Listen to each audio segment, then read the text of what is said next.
Peer Review is a series of podcasts designed to shed light on the extraordinary breadth and diversity of talent that sit in the House of Lords. The House of Lords often gets a bad rap because it is thought to be a house of cronies and it is an unelected house.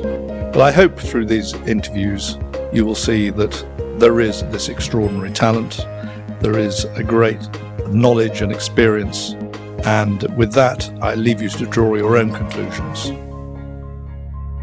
My guest this afternoon is Victor Adebowale of Thornes, but we'll come to Thornes later. You, of course, are a Baron, and you, I think, Victor, won the first People's Peer in 2001 when you became a peer. And tell us what the People's Peer is. I don't know. Because I don't know. No, I've got no idea. It was Alistair Campbell's confectionery. It was an attempt to make the peers more relevant, sexy, cool. It didn't work. There's no such thing as a people's peer. Well, you're quite a cool dude, if I may say so. Thank you very much. And I've got hair envy, because for those that don't see him on television, he's got wonderful dreadlocks, which I don't know how you keep them going. I don't. They're very time efficient hair do, basically. It's fantastic. They keep themselves going as long as I go to... Can I make a plug? Yeah. As long as I go to Natural Beauty, I think it is, once every few weeks. That's your hairdresser? Fine. Yeah. All right. You were born in the 60s? I was born in 1962, yeah. Your parents are both Nigerian. When did they come over here? 1956, I think. It's always a bit... 1956, put it this way, the no blacks, no dogs, no Irish, period. So why did they come to the UK? Because they were invited, basically. There was a need for nurses, and my mum and my dad wanted to be a doctor. My mum had already done her British nursing qualifications in Nigeria. Where were you in Nigeria? Lagos? Lagos. Right. Well, no, actually, Ibadan, anyway. Right. But, they came over because they were offered a better life, career prospects. It was the place that people... thought was the promised land, or at least was a land with promise, and they were needed, so they came over. And they came and lived in Yorkshire, which must have been a bit of a culture shock, actually. Well, Scotland, actually. Oh, is it? Yeah, even more of a culture shock. No, they turned up in a little town outside Edinburgh, whose name I will remember, but I've forgotten now. It's a seaside town, and they were very welcomed. First footing on New Year's Eve. My dad, tall, dark stranger, although he wasn't that tall, but so they were very welcomed. It got less so. They are, well, my dad's dead now, God rest his soul, my mum's still alive, but like all immigrants, they had, their imagination was much bigger than their... Than the reality. Than the reality. And their perception of it. They had the right stuff, as they say. But did they want to move back to Nigeria at any point? Probably, but I think my version of the story was that I think they wanted to move back when they experienced the racism, but the intention was to set a new life. But you said they were welcomed. They were welcomed. And at least then when did the racism cut in? At least the stories I've been told is that they were very welcome in Scotland. And it was moving to the north of England, Leeds and places like that, where it became a bit more challenging, basically. And we'll come to that a bit later in your own life. But you went to Wakefield School. I did, and hence the title Thornes, presumably, because it's Wakefield Thornes School. No, actually, no. Well, I did go to Thornes House, which is in Thornes, sort of, but Thornes is a parish, and I chose it to wind up the vicar. There's no other reason. I'm not really. Is he still alive, the vicar? No, sadly he isn't. But he was a lovely man, and I did it to wind. It was just a bit of a mischief, really. But so, were you living in Thornes? Yeah, and went to school there. You went to Thornes School, which is in the park in. It was owned by anyway. I could tell you the history of Thornes School, but I won't. Well, it's lucky you do, because it's part of your title. Yes. And then you went to North East London Polytechnic in those days. Why did you come down to London? It's a very good question. I've never really been able to answer it on my own terms, really. But curiosity, boredom and fear, in that order. Well, I can understand the curiosity. What was the fear factor? Well, the fear of being stuck in Wakefield. And Wakefield had... for anybody listening to this from Wakefield, there's a lot of things I love about Wakefield, but it was pretty racist. Was it? And there weren't that many black people. Not that I came to London to find black people, but when you live in a place like Wakefield, if you're me anyway, I'm not speaking for other black people who lived in Wakefield, you notice how few black people there are and how at those times the racism was casual and sometimes bordered on violent. And the idea that I would... So what do you mean by casual racism? Well, just people would call you names, Right, people would have a pot. Not every day, but you were aware that not everybody was... I mean, there were some lovely people. I had many good friends, still have friends in Wakefield, but there were incidents both of ignorance, aggression, well, rudeness, I suppose, and aggression or near aggression from different kinds of people. Yeah. So, and were you quite a big lad then? Because you're quite a big lad. Always from the Charlie Brown Coward Society, there are no stories of me fighting gangs of 15 and winning. No, you're running like hell, like the rest of us. Yeah, absolutely. I mean, I did get into fights, but and I generally did win. I went to the White Rose Boxing Club because I did get into fights, and that's where the teacher sent me to get rid of my aggression. But I wasn't an aggressive person. What effect do you think it has on your life in future? I mean, we've all been bullied at some point. I mean, we were bullied. I was bullied at school, like everyone else. It's shape or form. It was a different sort of bullying. I'm not sure. People say that. They say, "Well, I was bullied at school," as though it's expected and casual. Actually, I think there were quite a few people that weren't bullied at school. Well, there may have been. Depends on the school. Most public schools had bullying. That's for sure. What do you think the effect was for you? Well, it certainly made me want to understand people who are not like me, and it made me want to understand that there are some strange people in the world. I mean, it didn't make me angry with the world. It didn't make me angry with white people, actually, come to think of it, which might be considered strange by some people. It made me think that if I was going to be on this planet, then I had to make a difference. So it drove you a bit. And to be honest with you, victor by name, victor by nature. Yeah, right. I'm not one for giving up, I guess. No. I guess it taught me. I felt sorry for a lot of the people that bullied me, actually. Or I feel sorry for racists because they are often quite sad people beneath it all. And I found that the people who I did know who were racist were quite sad people underneath it. They're angry. They're sad and they know it, and they're angry. And I don't want to cuddle them. I'm not one for hugging racist hoodies. But on the other hand, understanding is probably more useful than violence in most cases. And of course, you've brought that into your work since then. So you escaped, in your own words, and went to North London Poly. I mean, why did you choose the North London Poly? It chose me. It did? Well, just came out and saw you such a big star. I did. I mean, I'd hate you to think that I was one of these people who I'm not an academic, straight A's, sort of person. I mucked around. I was. What's the word that they used at school? I was one of these kids that was really good at the hard things, but not very good at the easy things. So it was a bit confusing. And also I was interested in all kinds of things other than academia. So I failed my A-levels the first time, and I was working as a dustbin man, actually, a road sweeper, and I thought that was the reason. I thought that I might end up there. So, and actually, I'd tried to do anything but science, but it turned out that I did science A-levels, so it was very difficult to do other things. I don't know why. I was more interested in sociology and the arts, but I ended up doing applied biology at East London Poly because that was the A-levels that I got, and I wasn't particularly inspired to go looking for other universities. Well, I thought you got into local authority estate management I did. Poly? That was after I dropped out of poly to do something useful. I was impatient. Well, I wasn't impatient. It was my industrial year. I was a lousy student. A scientist. It requires. My sister's a scientist and she's brilliant, but it requires.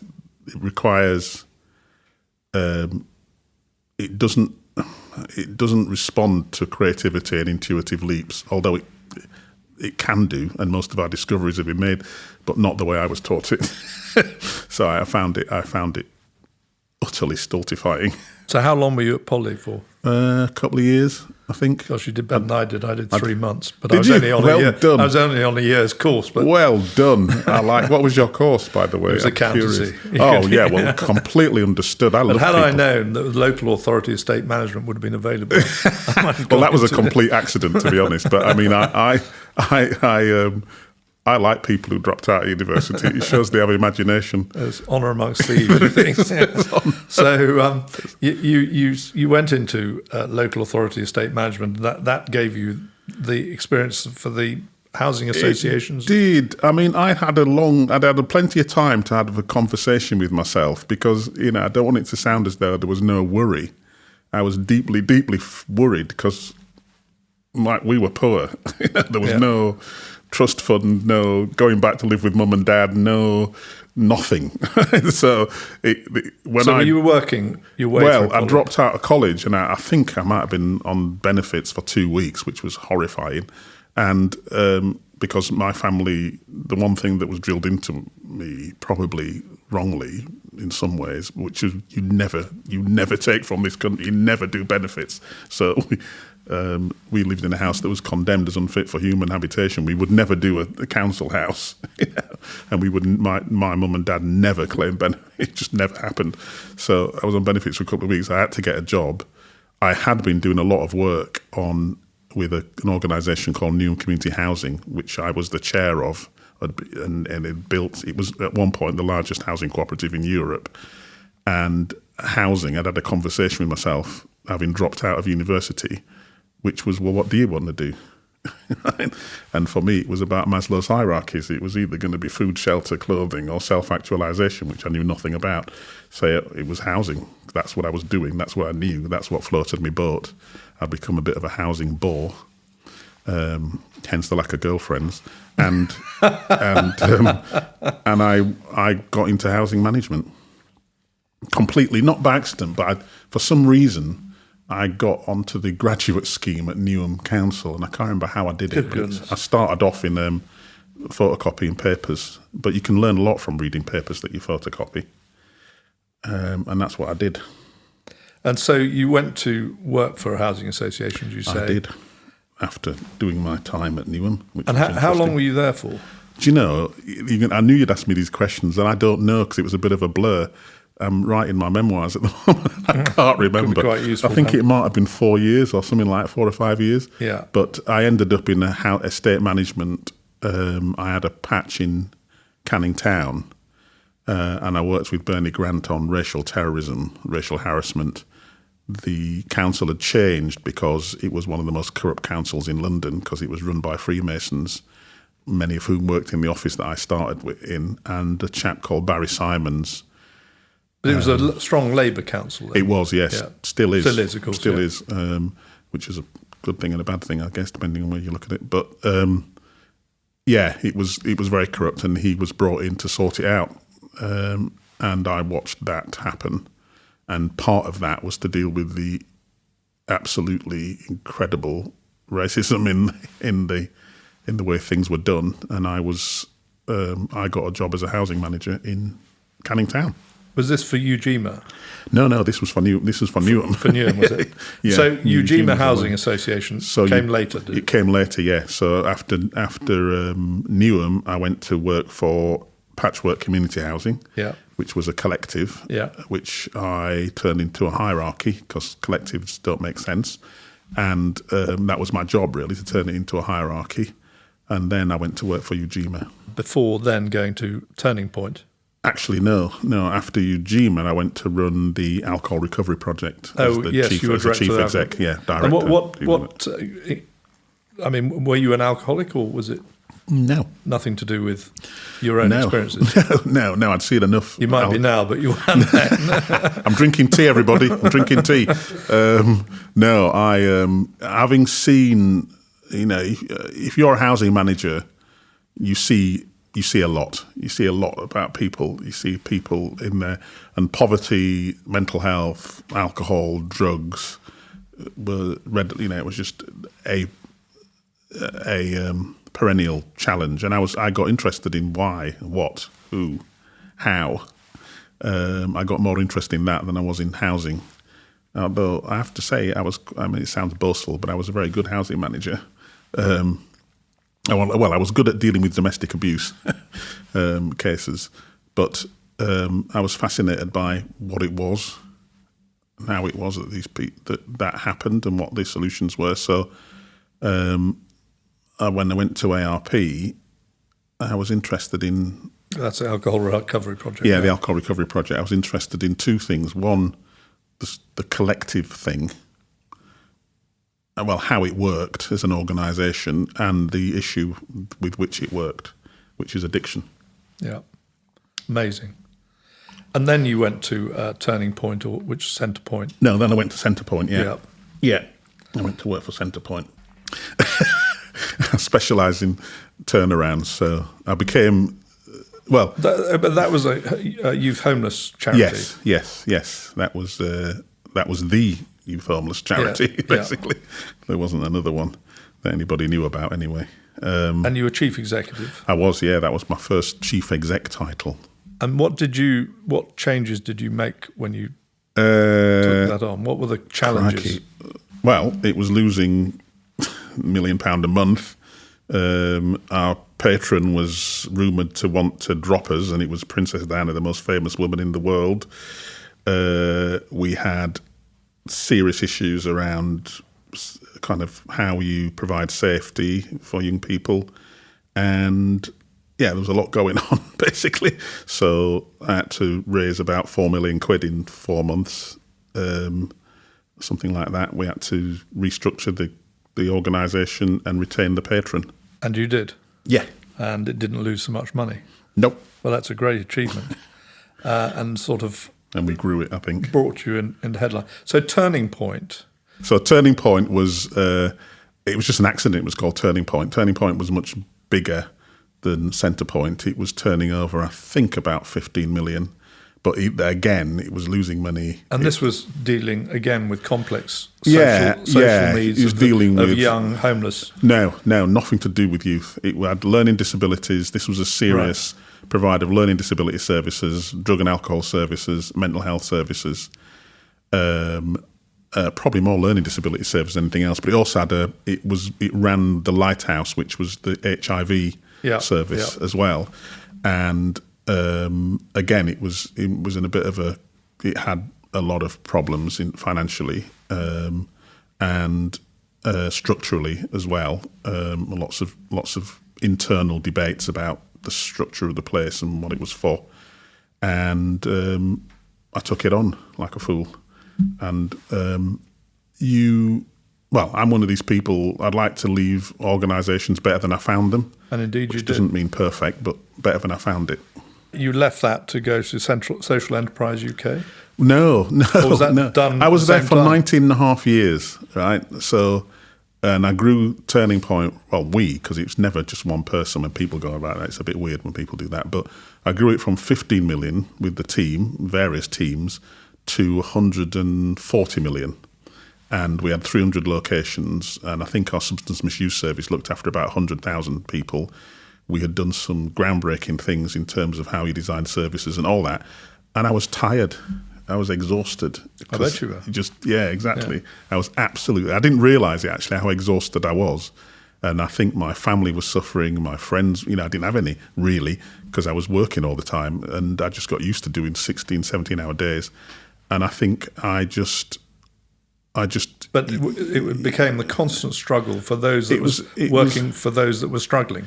Well, yeah. I mean, I turned it from a charity to a social enterprise. So it was a business because charities are problematic in this. This for all reasons I haven't got time to go into. But I turned it into a business, into a social enterprise. The only difference between Turning Point and Boots is that we didn't have private equity or shareholders, but we had to make a profit. And we were run like that for very clear reasons. But it was absolutely exhausting. And I think, you're not going to ask me this, but I'll tell you anyway, if I made a mistake, it was leaving before I was so exhausted. I made mistakes because I was so tired.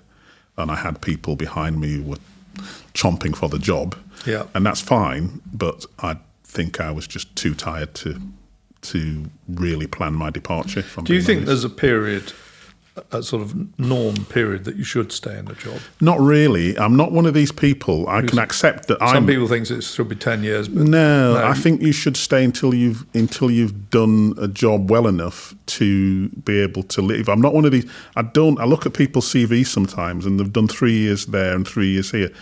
When you're dealing with complex adaptive situations, the idea that you can sort it out in 3 years is for the birds. What you can do is, there's two ways to do anything in my book. Lead anything. One is to create a narrative of your own leadership, which you can do in 3 years. In fact, you can do it in 3 months. And the other is to do some bloody leadership. And if you're going to do leadership, then you're in for the long run. I'm afraid you've invested emotionally, which I was. So did you take a break before you then went on to? No, I decided with the help of various coaches, actually. One of them being Louise Welby. Yeah. Everard, who gave me some of her time for free, that I'd been a chief exec of something since the age of 25. Yeah. And I was then 58, and I hadn't stopped. And so I realised, and people did approach me to be chief exec of this and chief of that. I thought, no, I needed to end the struggle and dance with life. So I am the chair of a number of things. I had already. So in 2017, you became chair of Social Enterprise Well, UK. yes. Well, 2016, I became the chair of Social Enterprise UK, I think. I'd also started a startup business with a business partner called Visionable, which I didn't really pay enough attention to, but it was something I was fascinated by, the whole digital world. And I'd got myself a qualification in advanced organisational consulting, which is all about how organisations work and coaching and all that. So I had things I wanted to do, but I was deeply exhausted and very depleted of my own self-confidence. And it took me a while to rebuild myself and enter into the portfolio world, which is what I'm doing now. I sit on the board of the Co-op Group, which I love. Oh yeah, that's amazing. That's having a great renaissance. It is, and I came in just as it was coming out of its near-death experience, but it still had challenges. But I have enjoyed. And what about your chair of the NHS? I am the chair of the NHS Confederation. I mean, this has been an extraordinary time for them. Oh, it still is. It's going to be number 2, if not number 1, in the next forthcoming election. It is the jewel in the crown of the British public services, in my view. It has some significant challenges, and it's an honour to be the chair. And I also coach. And how much time does that take? Well, it's very well run, because I appointed Matthew Taylor to run it. Right. So it's very well run. So it doesn't take up all my time, thank God, because the key thing is to appoint very good people and let them get on with it. So that allows me to do some other things. So I coach people. But all the challenges going on in the NHS that must come across your desk. Oh yeah, they do. But you don't have to deal with all of them yourself. No, of course not. But you have to ensure that you're on top. You do, and I think I am. But anybody who tells you they're on top of something on their own is either fooling you and fooling themselves. I have a great team at the Confed, and I was also on the board of the NHS for 6 years, so I've got a pretty good idea of the dynamics and how things work, so that I don't have to be in there. And in fact, I'd be doing a disservice if I was. I mean, people say the NHS is in the worst state it's ever been. Presumably they've been saying that for years. Yes, they have, but sometimes it's true. Yeah. And on this occasion, I think it is. And for what reason? The reasons why people said it in the past were probably because they want more money, and in a sense there's a gaping maw of ever none-ended need, right? The reason why they're saying it now is because COVID. Just took a huge... It's not just COVID, but before COVID, we had vacancies in the 100,000 range. We had the requirement to spend money on buildings, hospitals, of well into the billions. It's now about 14 billion shortfall. And as you know, as a businessman, if you don't spend money on the infrastructure, then... And then we had COVID, and COVID really, really hit the NHS hard. I mean, it's incredible what the NHS did. And people do not appreciate what the NHS did enough against the odds that would sink most organisations. But we've never really recovered. We've never really been allowed to recover. And in my view, haven't been given the resources to recover. So what I say to people now is this. The NHS... Your health risk is spread amongst 59,999,999 other people. Right? If you didn't have the NHS, it'd be all on you, which in America means that something like 55% of all bankruptcies are caused by health costs. In this country, you'd have to worry. So that's why it's worth it. Yeah. And...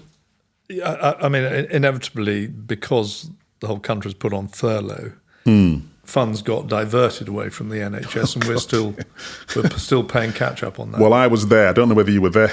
I mean, yes, we are, but I don't know whether you were there. But the front bench finance spokesman for the Conservative government actually resigned on the floor of the Lords. Because he felt that the way in which the recovery of some of those funds was being managed was so incompetent. I think we're talking about 14 billion quid. The Public Accounts Committee was absolutely excoriating. Yeah. So we wasted billions. There's no question about that. Now, some people say, well, in a crisis, you do waste money. But I would argue that in a crisis, you need to make sure that you don't waste money.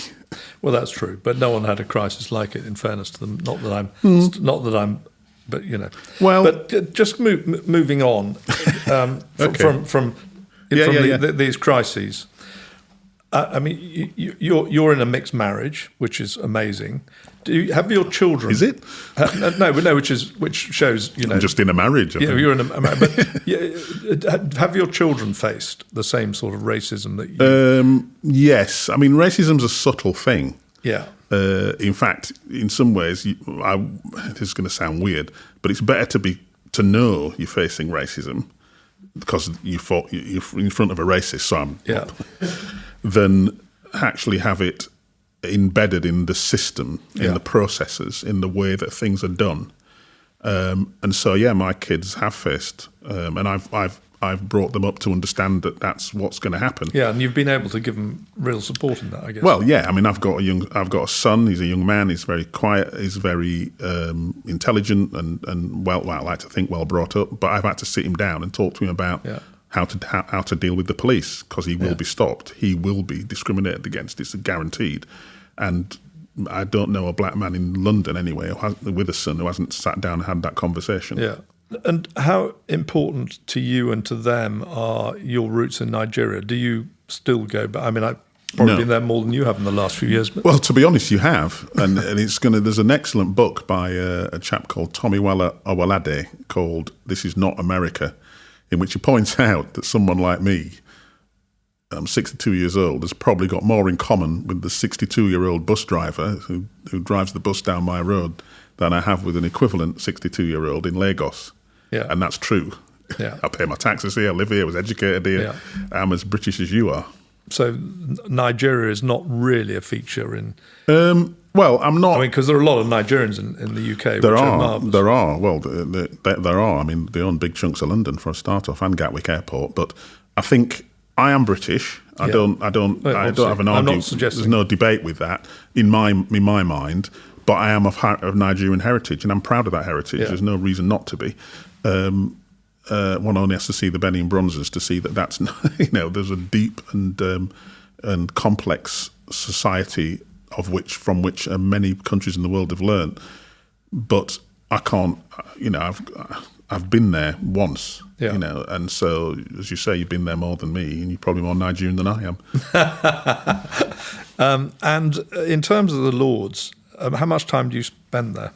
Well, I don't treat it like a club. So the Lords, I go when I've got something to say. I know that since 2001 I've done 40 speeches. Yeah. I only talk where I think it might make a difference to the people on which the subject matters about, or it might make a difference to what happens next in the Lords. So, well, there's no doubt about it. Your experience in social care, particularly housing at the moment, but social care in particular, sometimes has huge resonance. Sometimes, but as I say, I speak on things that I understand and where it might make a difference. I only vote on things I understand and where it might make a difference.